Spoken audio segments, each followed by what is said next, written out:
ಕೇಳುಗರೆ, ಕಾರ್ಯಕ್ರಮಕ್ಕೆ ಆತ್ಮೀಯ ಸ್ವಾಗತ. ಇವತ್ತಿನ ವಾರದ ಅತಿಥಿ ಕಾರ್ಯಕ್ರಮದಲ್ಲಿ ಈ ವಾರದ ಅತಿಥಿಯಾಗಿ ನಮ್ಮ ಜೊತೆಗಿರುವವರು KL ಕುಂಡಂತಾಯರು.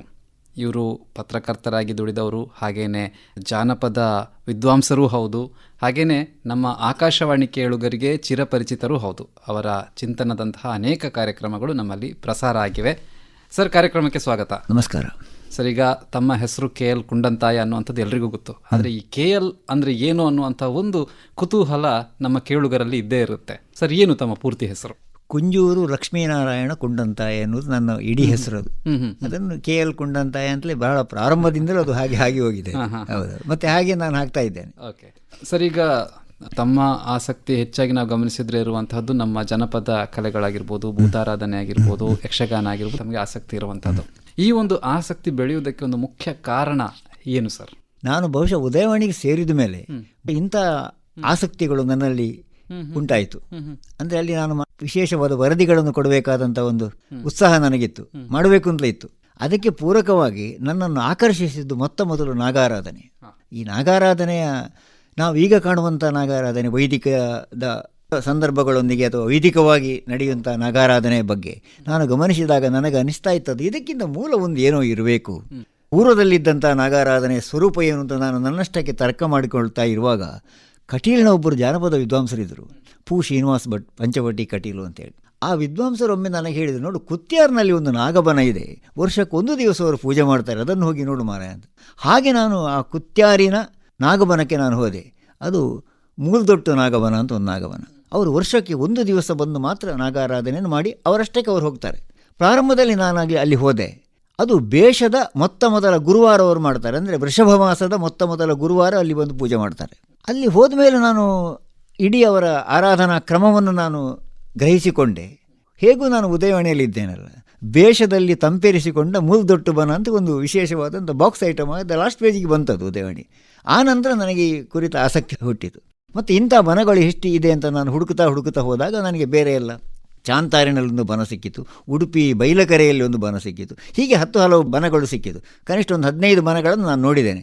ಅದರಲ್ಲಿ 5-6 ಬನಗಳ ಬಗ್ಗೆ ನಾನು ಡಾಕ್ಯುಮೆಂಟ್ ಮಾಡಿದ್ದೇನೆ. ಆ ಕುರಿತಾಗಿ ತರಂಗ ವಿಶೇಷವಾದ ಲೇಖನಗಳನ್ನೆಲ್ಲ ಪ್ರಕಟಿಸಿದೆ. ಉದಯವಾಣಿಯಲ್ಲಿ ಅದರ ಬಗ್ಗೆ ರಿಪೋರ್ಟ್ ಎಲ್ಲ ಬಂದಿದೆ. ನಾನು ಈ ಕುರಿತಾಗಿ ಹುಡುಕುವುದಕ್ಕೆ ಹೊರಟಾಗ, ಅಥವಾ ಒಂದು ಸಂಶೋಧನೆ ಅಂತ ಹೇಳಿ ತೊಂದರೆ ಇಲ್ಲ, ಹಾಗೆ ಆ ಸಂಶೋಧನೆಗೆ ನಾನು ಹೊರಟಾಗ ಇದ್ದಂಥ ಸ್ವರೂಪ ಏನಿದೆ ಅದೀಗ ಮತ್ತಷ್ಟು ವೈಭವೀಕರಣಗೊಂಡಿದೆ. ಈ ಆರಾಧನೆಗಳೆಲ್ಲ ವೈಭವೀಕರಣಗೊಂಡಾಗ ಅದರ ಮೂಲದ ಸತ್ಯ ಎಲ್ಲಿಯೋ ಮರೆಮಾಚಿ ಹೋಗ್ತದೆ. ಅದು ನಾಗಾರಾಧನೆಯಲ್ಲಿಯೂ ಸಹಜವಾಗಿ ಆಗಿ ಹೋಗಿದೆ. ಹೌದೌದು, ಅಂದರೆ ಮೂಲದಲ್ಲಿ ನೋಡಿ ಆ ಆರಾಧನೆಯ ಸ್ವರೂಪ ಇದೆ. ಮತ್ತು ವೈದಿಕ ಬಂದು ನಮ್ಮ ಆರಾಧನೆಯ ಮೇಲೆ ಅಭಿಯೋಗ ಮಾಡಲೇ ಇಲ್ಲ, ಅದು ಸುಗಮ ಸಮಾಗಮವಾಗಿದೆ ಅಂತಲೇ ನಾವು ತಿಳಿಬೇಕು. ಅದನ್ನು ಅಭಿಯೋಗ ಅಂತೆಲ್ಲ ಹೇಳುವಂಥ ತಪ್ಪು ಅಂತ ನಾನು ಹೇಳ್ತೇನೆ. ಯಾಕಂದರೆ ನೀವು ಸ್ವೀಕರಿಸಿದ್ದಲ್ವಾ. ಇಲ್ಲಿ ಮೂಲತಃ ಇದ್ದ ಆರಾಧನಾ ವಿಧಾನ, ವೈದಿಕರಿಂದ ಬಂದಂಥ ಆರಾಧನಾ ವಿಧಾನ, ಇದು ಎರಡು ಆರಾಧನೆಯಾಗಿರುವುದು ಪರಸ್ಪರ ಅದು ಮ್ಯಾಚ್ ಆಯಿತು, ಬಹಳ ಸ್ಪಷ್ಟವಾಗಿ ಅದು ಮ್ಯಾಚ್ ಆಯಿತು. ಹಾಗಾಗಿ ಅದನ್ನು ವೈದಿಕ ಸ್ವೀಕರಿಸಿದ್ದು, ವೈದಿಕದ ಆರಾಧನೆಯನ್ನು ನಮ್ಮ ಜನಪದರು ಅದನ್ನು ಸ್ವೀಕರಿಸಿದರು. ಹಾಗಾಗಿ ಇದು ಸುಗಮ ಸಮಾಗಮವಾಯಿತು. ಅಲ್ಲಿದ್ದಂತಹ ಪೂಜಾ ವಿಧಾನಗಳೇ ಇಲ್ಲಿ ವಿಸ್ತೃತವಾಗಿ ವೈಭವೀಕೃತವಾಗಿ ವೈದಿಕದಲ್ಲಿದೆ. ಅದನ್ನು ನಾವು ವೈಭವೀಕೃತವಾದಂಥ ವ್ಯವಸ್ಥೆ ಅಂತ ನಾವು ಹೇಳ್ತೇವೆ. ಈಗ ಈ ನಾಗಾರಾಧನೆಯ ಸ್ವರೂಪಗಳನ್ನು ನೋಡಿದಾದರೆ ನಮ್ಮ ಈ ತುಳುನಾಡಿನ ಸಂದರ್ಭದಲ್ಲಿ ನಾವು ಆ ಕುಂದಾಪುರ ಭಾಗದಲ್ಲಿ ಕಾಡ್ಯನಾಟ ನೋಡ್ತೇವೆ, ಆಮೇಲೆ ನಾಗಮಂಡಲಗಳನ್ನು ನೋಡ್ತೇವೆ, ಆಮೇಲೆ ಬೇರೆ ಬೇರೆ ರೀತಿಯ ನಾಗಬನಗಳು, ನಾಗಾರಾಧನೆ, ಬೇರೆ ಬೇರೆ ಸ್ವರೂಪಗಳನ್ನು ನೋಡ್ತೇವೆ. ಇಷ್ಟೆಲ್ಲ ನಾಗಾರಾಧನೆಯ ಆರಾಧನೆಯ ಪ್ರಕಾರಗಳು ನಮ್ಮ ಈ ಭಾಗದಲ್ಲಿ ಹೆಚ್ಚಾಗಿರೋದಕ್ಕೆ ಕಾರಣ ಏನಿರಬಹುದು ಸರ್? ನೋಡಿ, ಇದು ಒಂದು ಪಶ್ಚಿಮ ಘಟ್ಟದಿಂದ ಕೆಳಗೆ ಸಮುದ್ರದ ನಡುವಿನ ಭೂಪ್ರದೇಶ ಮತ್ತೆ ಉಂಟಾಯಿತು ಅಂತ ಎನ್ನುವಂಥ ನಮ್ಮಲ್ಲಿ ಒಂದು ನಂಬಿಕೆ ಇದೆ. ಅದನ್ನು ಪರಶುರಾಮ ಸೃಷ್ಟಿ ಅಂತ ಹೇಳಿ, ಅಥವಾ ನೈಸರ್ಗಿಕವಾಗಿ ಸಹಜವಾಗಿ ಭೌಗೋಳಿಕ ಸ್ವರೂಪ ಪರಿವರ್ತನೆಯ ದ್ವಾರ ಇದು ಆಯಿತು ಅಂತಲೇ ನಾವು ತಿಳ್ಕೊಳ್ಳೋಣ. ಏನಿದ್ದರೂ ಇಲ್ಲಿ ಆದದ್ದೇ ಅಂತ ಗೊತ್ತು, ಹೊಸದಾಗಿ ಸಮುದ್ರ ಹಿಂದೆ ಸರಿಯಿತು, ಈ ಮೂಲಕವಾಗಿ ಹೊಸ ಭೂಪ್ರದೇಶ ಇಲ್ಲಿ ನಿರ್ಮಾಣವಾಯಿತು. ಈ ಭೂಪ್ರದೇಶ ನಿರ್ಮಾಣವಾದಾಗ ಅಲ್ಲಿ ಘಟ್ಟ ಮೇಲಿನ ಆ ತಂಪು, ಸಮುದ್ರ, ಈ ನಡುವೆ ಗಿಡಮರಗಳೆಲ್ಲ ಹುಟ್ಟಿಕೊಂಡು, ಈ ಗಿಡಮರಗಳ ಬಳ್ಳಿಗಳು ಹುಟ್ಟಿಕೊಂಡಲ್ಲಿ ಮೊದಲು ಹುಟ್ಟುವುದೇ ಕ್ರಿಮಿಕೀಟಾದಿಗಳು. ಅದೇ ವರ್ಗಕ್ಕೆ ಸೇರಿದವನಲ್ಲ ನಾಗ ಕೂಡ. ಹಾಗೆ ಅವನು ಸ್ವೇಚ್ಛೆಯಿಂದ ಇಲ್ಲಿ ತಿರುಗಾಡ್ತಾ ಇದ್ದ. ಪುರಾಣ ಕಥೆಗಳು ಬೇರೆ ಇದೆ. ನಾವು ಸಹಜವಾಗಿ ಆಲೋಚನೆ, ನಾನು ಮಾಡಿದ ಕ್ಷೇತ್ರ ಕಾರ್ಯದ ಆಧಾರದಲ್ಲಿ ನಾನು ಹೀಗೆ ಹೇಳ್ಬಹುದು. ಹಾಗಾಗಿ ಇಲ್ಲಿ ಮೂಲತಃ ಇದ್ದವ ಅವನೇ ಹುಟ್ಟಿಕೊಂಡವ ಅಂತ. ವಾಸ್ತವ್ಯಕ್ಕೆ ಜನ ಇಲ್ಲಿಂದ ಘಟ್ಟದ ಮೇಲಿಂದ ಕೆಳಗೆ ಬಂದರು, ಪೂರ್ವದಿಂದ ಬಂದರು, ಪಶ್ಚಿಮದಿಂದ ಬಂದರು, ಪಶ್ಚಿಮ ಸಮುದ್ರದಿಂದಲೂ ಇಲ್ಲಿಗೆ ಬಂದಿದ್ದಾರೆ, ಉತ್ತರದಿಂದ ಬಂದರೆ ದಕ್ಷಿಣದಿಂದಲೂ ಬಂದಿದ್ದಾರೆ. ಬೇರೆ ಬೇರೆ ಕಡೆಯಿಂದ ಬಂದಾಗ ಇಲ್ಲಿ ಅವರು ವಾಸಯೋಗ್ಯವಾಗಿ ಈ ಮರಗಳಿಂದ ಆವೃತವಾದ ಭೂಪ್ರದೇಶವನ್ನು ಪರಿವರ್ತನೆ ಮಾಡುವಾಗ ಸಹಜವಾಗಿ ಅವನು ವಾಸ್ತವ್ಯಕ್ಕೆ ಮನೆ ಮಾಡಿಕೊಂಡ. ಆಗ ನಾನಿದ್ದೇನೆ ಅಂತ ಹರಿದಾಡ್ತಾ ಬಂದ. ಆ ವಿಷಯ ಅಷ್ಟೇ. ಆಗ ಅವನನ್ನು ನೀನು ಇಲ್ಲಿ ಇರು ಎನ್ನುವ ಹಾಗೆ ಅವನನ್ನು ಒಂದು ಕಡೆ ಒಂದು ಕಲ್ಲಿನಲ್ಲಿ ಅಥವಾ ಒಂದು ಪ್ರತೀಕದ ರೂಪದಲ್ಲಿ ಅವನನ್ನು ಆರಾಧಿಸುವುದಕ್ಕೆ ನಾವು ತೊಡಗಿದ್ದು ನೋಡಿ. ಅದರಲ್ಲಿ ಕೂಡ ಹಾಗಾದ್ರೆ ಬೇರೆ ಎಷ್ಟೋ ಸರೀಸೃಪಗಳು ಅಥವಾ ಉರಗ ಜಾತಿ ಉಂಟಲ್ವಾ, ಅದನ್ನು ಯಾಕೆ ನೀವು ಪೂಜಿಸುವುದಿಲ್ಲ? ಅಂದ್ರೆ ನೋಡಿ, ನಾಗನನ್ನು ಯಾವಾಗಲೂ ನಮ್ಮ ಜನಪದರು ನಾಗ ಅಂತ ಹೇಳುವುದಿಲ್ಲ, ಎಡ್ಡೆಂಜಿನವು ಅಂತಲೇ ಹೇಳುದು. ಅಂದ್ರೆ ಆ ಉರಗ ಜಾತಿಯಲ್ಲಿ ಇದು ಒಳ್ಳೆಯದು ಎನ್ನುವುದು ಸ್ಪಷ್ಟ ಅಲ್ವಾ. ಎಡ್ಡೆಂಜಿನವು ಅಂತ, ಮಣ್ಣುದವು ಅಂತ ಹೇಳಿ, ನೆಲತ್ತವು ಅಂತ ಹೀಗೆಲ್ಲ ಅದನ್ನು ಹೇಳುದು. ನಾಗ ಅಂತ ಯಾರೂ ಹೇಳುವುದಿಲ್ಲ, ಸರ್ಪ ಅಂತಲೂ ಹೇಳುವುದಿಲ್ಲ. ಇದು ನಮ್ಮ ನಂಬಿಕೆ. ಅಂದ್ರೆ ಎಲ್ಲಾ ಉರಗ ಜಾತಿಯಲ್ಲಿಯೂ ಇವನು ಬಹಳ ಹತ್ತಿರದವ ಅಂತ. ಒಂದು ಸಣ್ಣ ಉದಾಹರಣೆ ಹೇಳ್ತೇನೆ ನೋಡಿ. ನಮ್ಮ ಮನೆ ಬಾಗಿಲಿಗೆ ಸಂಜೆ ಹೊತ್ತು ಗಂಡಸರೆಲ್ಲ ಪೇಟೆ ಹೋಗಿರ್ತಾರೆ, ಮತ್ತೆ ಬರಬೇಕು. ಒಂದು ನಾಗ ಹರಿದಾಡ್ತಾ ಬರ್ತದೆ. ಆಗ ಪಕ್ಕದ ಮನೆಯವರೆಲ್ಲ ಸೇರಿ ಎಂತ ಮಾಡಬೇಕು ಅಂತ ಅದು ಹೋಗ್ಬೇಕಲ್ಲ. ಒಂದು ಸಣ್ಣ ನಂಬಿಕೆ ನೋಡಿ ನಮ್ಮದು. ಬೆಳ್ತಿಗೆ ಹಾಕಿ ಕೈಯಲ್ಲಿ ಹಿಡಿದು ನಾಗನಿಗೆ ಹಾಕಿ ಅವು ಎಲ್ಲನಿಗೆ ತನುಮೈಪವೆ ಮಾರ ಅಂತ ಹೇಳುವಂಥ ಒಂದು ಮಾತಿನಿಂದಲೇ ನಾಗ ಹಿಂದೆ ಹೋಗುವುದನ್ನು ನಾವು ಇವತ್ತಿಗೂ ಕಾಣ್ತೇವೆ ಊರಿನಲ್ಲಿ. ಹಳ್ಳಿಯಲ್ಲಿ ಇದನ್ನು ನೀವು ಕಾಣಬಹುದು. ಅಂದರೆ ನಮ್ಮ ಮಾತು ಅದಕ್ಕೆ ಅರ್ಥ ಆಗ್ತದೆ ಎನ್ನುವಂಥ ನಂಬಿಕೆ ನಮ್ಮಲ್ಲಿ ಉಂಟು. ಹಾಗಾಗಿ ಅವ ಬಹಳ ಹತ್ತಿರ ಆದ, ನಮ್ಮ ಮನೆ ಆದ. ನೋಡಿ, ದನ ಸತ್ತರೆ ನಾವು ಏನು ಮಾಡ್ತೇವೆ? ನಮ್ಮ ತಲೆಮಾರಿನಲ್ಲಿ 10 ತಲೆಮಾರಿಗೆ ಅಥವಾ 2-3 ತಲೆಮಾರಿಗೆ ದನ ಹಾಲು ಕುಡಿದು ನಾವು ಬದುಕಿದ್ದೇವೆ. ಆದರೆ ದನ ಸತ್ತರೆ ಏನು ಮಾಡ್ತೇವೆ? ಏನು ಮಾಡೋದಿಲ್ಲ. ಏನಾದರೊಂದು ಹೋಗಿರ್ತೇವೆ, ಒಂದು 4 ದಿವಸ ಅದು ಅಷ್ಟು ಹಾಲು ಕೊಡ್ತಿತ್ತು, ಇಷ್ಟು ಹಾಲು ಕೊಡ್ತಿತ್ತು, ನಮ್ಮ ಮನೆಯವರೆಲ್ಲ ಬೆಳೆದದ್ದು ಆ ಹಾಲು ಕುಡದೆ ಅಂತ ಇಷ್ಟನ್ನು ನಾವು ಹೇಳಿಕೊಂಡು ಸುಮ್ಮನೆ ಇರ್ತೇವೆ. ಆದರೆ ನಾಗನ ಹೆಣ ಸಿಕ್ಕಿದ್ರೆ ಸಂಸ್ಕಾರಾದಿಗಳನ್ನು ಮಾಡ್ತೇವೆ. ಹಾಗಿದ್ರೆ ನಮ್ಮ ಹಿರಿಯನವ ಈ ಭಾವ ನಮ್ಮಲ್ಲಿದೆ ಅಂತ. ಅದು ವೈದಿಕ ತಂದದ್ದೋ ಮೂಲತಃ ಇದ್ದದ್ದೋ ಗೊತ್ತಿಲ್ಲ. ಅಂತೂ ಆ ಸರ್ಪ ಸಂಸ್ಕಾರಾದಿಗಳು ಇವತ್ತಿಗೂ ನಡೀತದೆ. ಅಂದರೆ ನಾಗ ನಮ್ಮವನು ಎನ್ನುವಂಥ ಭಾವ ನಮ್ಮಲ್ಲಿದೆ. ಇದು ಅವಿನಾಭಾವ ಸಂಬಂಧ. ಮತ್ತೆ ಮನುಷ್ಯನಿಂದ ಮೊದಲು ದೈವೀಕರಿಸಲ್ಪಟ್ಟ ಪ್ರಾಣಿಯೇ ನಾಗ. ಮೊದಲು ದೈವೀಕರಿಸಲ್ಪಟ್ಟದ್ದು. ಮತ್ತೆ ಬಹಳ ಪುರಾತನವಾದರೂ ಆ ಆರಾಧನೆ ಬಲಗುಂದಲೇ ಇಲ್ಲ. ಅದು ಇವತ್ತಿಗೂ ದಿನದಿಂದ ದಿನಕ್ಕೆ ದೃಢವಾಗ್ತಾ ಹೋಗ್ತಾ ಇದೆ. ಅದನ್ನು ನೀವು ಹೇಳಿದ, ನಾನು ಹೇಳಿದಾಗೆ ವೈಭವೀಕರಣ ಉಂಟು, ಅದು ಬೇರೆ ವಿಷಯ. ಆದರೆ ಆ ಆರಾಧನೆ ಮತ್ತು ಆ ನಂಬಿಕೆ ಉಂಟು ನೋಡಿ, ಅದು ದೃಢವಾಗಿ ಇದೆ ನಮ್ಮಲ್ಲಿ. ಸರ್, ಹಾಗೇನೆ ತಾವು ಭೂತಾರಾಧನೆಯ ಬಗ್ಗೆ ಕೂಡ ಸಾಕಷ್ಟು ಅದರಲ್ಲಿ ಸಂಶೋಧನೆ ಮಾಡಿದ್ದೀರಾ, ಅದರ ಬಗ್ಗೆ ಸಾಕಷ್ಟು ಕೆಲಸ ಮಾಡಿದ್ದೀರಾ. ಭೂತಾರಾಧನೆ ವಿಶೇಷವಾಗಿ ಇತ್ತೀಚೆಗೆ ಬಂದ ಕೆಲವು ಸಿನಿಮಾಗಳಿಂದಾಗಿ ಅದಕ್ಕೆ ಬೇರೆ ರೀತಿಯಾದಂಥ ಪ್ರಚಾರ ಸಿಗ್ತಾ ಇದೆ. ಆದರೆ ತಾವು ನೋಡಿದ ಮಟ್ಟಿಗೆ ಆ ಭೂತಾರಾಧನೆಯ ಸ್ವರೂಪ ಯಾವ ರೀತಿಯದ್ದು? ಅಲ್ಲ, ಭೂತಾರಾಧನೆ ಬಹಳ ಸುಂದರವಾದಂಥ ಒಂದು ಆರಾಧನಾ ಪದ್ಧತಿ. ಅದು ನಾಗಾರಾಧನೆ ಅಷ್ಟೇ, ಅದು ಜನಪದರೊಂದಿಗೆ ಬೆಳೆದು ಬಂದಂಥ ಒಂದು ಆರಾಧನಾ ಪದ್ಧತಿ. ಇದೆಲ್ಲ ಉಂಟು ನೋಡಿ. ಮತ್ತೊಂದನ್ನು ನಾವು ಸ್ವೀಕರಿಸುವುದು ಅಥವಾ ಮತ್ತೊಂದರ ಬಗ್ಗೆ ನಮಗಿರುವಂಥ ಅತಿಯಾದಂಥ ಆಸಕ್ತಿ, ಈ ಅನುಕರಣೆಯು ಕಾರಣವಾಗಿ ಉಂಟಲ್ಲ. ಈ ಕಾರಣದಿಂದ ಭೂತಾರಾಧನೆಯಲ್ಲಿ ಸ್ವಲ್ಪ ವೈಭವೀಕರಣವೇ ನಡೆದಿದೆ, ಬಹಳಷ್ಟು ನಡೆದಿದೆ. ಅಂದರೆ ಈ ಕಾಲ ಅದನ್ನು ಬಯಸ್ತದೆ. ಇದು ವಿಷಯ ಇರುವುದು. ಕಾಲ ಅದನ್ನು ಬಯಸ್ತದೆ. ನೀವು ಹಿಂದಿನ ಪೂರ್ವ ಪದ್ಧತಿಯ ಹಾಗೆ ನೀವು ಭೂತಾರಾಧನೆಯ ಕೋಲ, ನೇಮ, ಬಂಡಿ ಇತ್ಯಾದಿಗಳನ್ನು ನಾವು ಮಾಡ್ತಾ ಹೋದರೆ ಬಹುಶಃ ಇಷ್ಟು ಜನಪ್ರಿಯತೆ ಬರಲಿಕ್ಕೆ ಸಾಧ್ಯವೇ ಇಲ್ಲ. ಹಾಕುವ ದಗಲೆ ಮತ್ತು ಇಜಾರಿನಲ್ಲಿಯೂ ವಿಶೇಷವಾದಂತಹ ಬದಲಾವಣೆ ಇದೆ. ಹಿಂದೆ ಕೆಂಪು ಮಾತ್ರ ಹಾಕ್ತಾ ಇದ್ದದ್ದು, ಈಗ ಅದಕ್ಕೆ ಬೇಕಾದಷ್ಟು ಯಕ್ಷಗಾನದ ಪುಂಡುವೇಷದ ಫ್ರಿಲ್ಗಳ ಕೊಟ್ಟಾಗೆ ನಾವು ಕೊಡುವುದಿಲ್ವಾ? ಹಾಗಿದ್ರೆ ಇದು ಇವತ್ತಿನ ಸಮಾಜ ಇದನ್ನು ಬಯಸ್ತದೆ. ನೀವು ಹೇಳಿದಾಗೆ ಸಿನಿಮಾಗಳು ಕಾರಣವಾಗಿದೆಲ್ಲ. ಆ ಸ್ವರೂಪವನ್ನು ಅವರು ಬಯಸುವುದಿಲ್ಲ. ನಮಗೆ ಹಿಂದಿನ ಪದ್ಧತಿ ಅಂತ ನಾನು ಹೇಳಲಿಕ್ಕೆ ಹೋದರೆ ಜನ ಒಪ್ಪಲಿಕ್ಕಿಲ್ಲ. ಎಲ್ಲಿವರೆಗೆ ಅಂತ ಕೇಳಿದರೆ ನೋಡಿ, 1-2 ಕೋಲ ನೋಡಿದವರು ಪ್ರಶ್ನೆ ಮಾಡುವಂಥ ಪರಿಸ್ಥಿತಿ ಬಂದಿದೆ. ಅಂದರೆ ಎಲ್ರಿಗೂ ಆರಾಧನೆಯ ಬಗ್ಗೆ ಕಾಳಜಿ ಹುಟ್ಟಿದೆ ಅಂತ ನಾನು ಹೇಳ್ಬೋದು. ಮತ್ತು ವೈಭವೀಕರಣ ಅದನ್ನು ನಾವು ಸರಿ ಮಾಡಿಕೊಳ್ಳೋಣ ಮುಂದೆ. ಆದರೆ ಕಾಳಜಿ ಉಂಟು ನೋಡಿ. ಹೊಸ ರೀತಿಯಲ್ಲಿ ಆದರೂ ಅಥವಾ ಪರಿಷ್ಕೃತವಾದಂಥ ಕ್ರಮದಲ್ಲಿ ಆದರೂ ಆ ಆರಾಧನೆಯನ್ನು ನೋಡಬೇಕು ಎನ್ನುವಂಥ ಒಂದು ಭಾವ ಉಂಟು ನೋಡಿ. ಅದು ಸಂತೋಷದ ವಿಷಯ. ಮತ್ತೆ ನೋಡಿ, ಆ ಕೊಡಿಯಡಿಯ ಸತ್ಯ ಅಂತ ಎನ್ನುವುದು ಉಂಟಲ್ಲ, ಆ ಇಡೀ ಒಂದು ಪರಿಸರದಲ್ಲಿ ಮಣ್ಣಿನ ಸತ್ಯ, ಅವ ಹಾಕುವ ಬಣ್ಣದ ಸತ್ಯ, ಅವ ಕಾಲಿಗೆ ಕಟ್ಟುವಂಥ ಗಗ್ಗರದ ಸತ್ಯ, ಮತ್ತು 10 ಮಂದಿ ಸೇರಿ ಅವನಿಗೆ ಅಕ್ಕಿ ಮತ್ತು ಆ ಹೂವನ್ನು ಹಾಕುವುದರ ಮೂಲಕವಾಗಿ ಆ ಎಲ್ಲ ಸಮಷ್ಟಿಯ ಒಂದು ಸತ್ಯ ಉಂಟಲ್ಲ, ಒಂದು ಸತ್ಯವಾಗಿ ಅಲ್ಲಿ ಸನ್ನಿಹಿತವಾಗ್ತದೆ ನೋಡಿ. ಅದಕ್ಕೆ ಹೇಳೋದು, ಸಾನ್ನಿಧ್ಯ ಇದೆ ಅಂತ ನಾವು ಪೂಜೆ ಮಾಡುವುದಲ್ಲ, ಪೂಜೆ ಮಾಡುತ್ತಿರುವಂತೆ ಸಾನ್ನಿಧ್ಯ ಸನ್ನಿಹಿತವಾಗುವುದು ಭೂತಾರಾಧನೆಯಲ್ಲಿ ಬಹಳ ಸ್ಪಷ್ಟ. ಇದು ಮೂಲ ಮುಗ್ಧ ಮನಸ್ಸು ತೀರ್ಮಾನ ಮಾಡಿದ್ದು. ಅಲ್ಲಿ ಸಾನ್ನಿಧ್ಯ ಇದೆ ಅಂತ ಪೂಜೆ ಮಾಡೋದು, ಭೂತವನ್ನು ನಂಬುದು ನೋಡಿ ಸರ್. ನೀವು ಕರೆದಾಗ ಅದು ಬರುವುದು. ಆದರೆ ಪ್ರತೀಕಗಳು ನಮಗೆ ಅಗತ್ಯ ಇದೆ. ಇವತ್ತು ಪ್ರತೀಕಗಳಿಲ್ಲದೆ ಮುಖ ಇತ್ಯಾದಿಗಳು ಬೇಕು. ಆದರೆ ನಿಜವಾಗಿ ಆರಾಧನೆಯ ಪದ್ಧತಿ ಏನು ಅಂತ ಕೇಳಿದರೆ, ಅಲ್ಲಿ ಸಾನ್ನಿಧ್ಯ ಇದೆ ಅಂತ ಪೂಜೆ ಮಾಡೋದಲ್ಲ, ಪೂಜೆ ಆಗುತ್ತಿರುವಂತೆ ಸಾನ್ನಿಧ್ಯ ಸನ್ನಿಹಿತವಾಗುವಂಥ.